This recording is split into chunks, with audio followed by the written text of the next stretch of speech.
Hey guys, Bianca from Crafty Girls Cricut. Today we are going to talk all about how to make your own watermarks. I have Canva here pulled up, which is a free design website and app that you can get on your phone or your computer.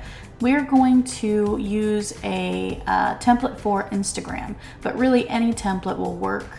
But this time we're just going to use the Instagram one because it's square and it's easy.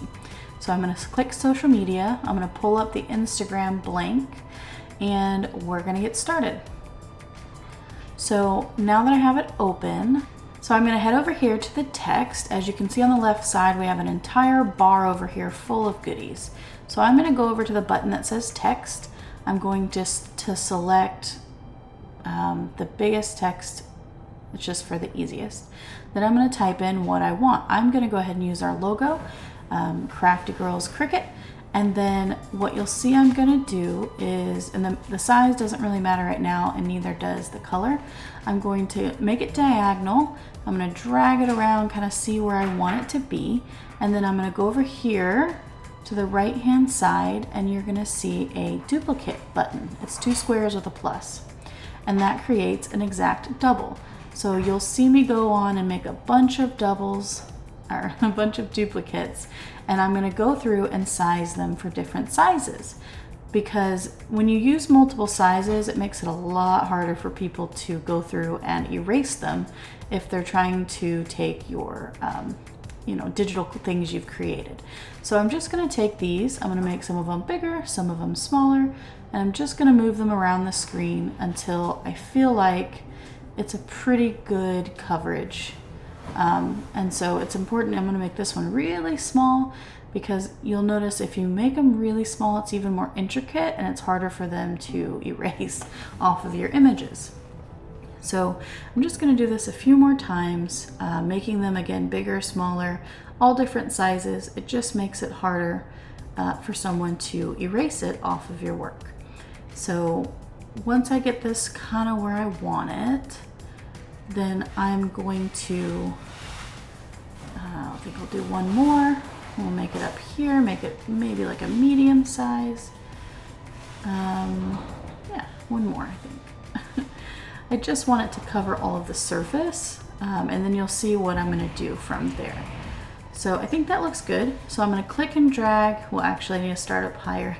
I'm going to click and drag all of the items I just made, and then I'm going to group them and I'm going to duplicate them. And then I'm going to drag it up, click and drag it up somewhere where it fits kind of like a puzzle piece. And then once you get it where you want it, we'll go ahead and duplicate it again. We'll drag it around the bottom. And I think I'll duplicate it one more time and drag it to the top. And so if you were doing this for Etsy, I would go ahead and fill in the top and the bottom here. But since I'm just doing this for an example, I'm not going to do that.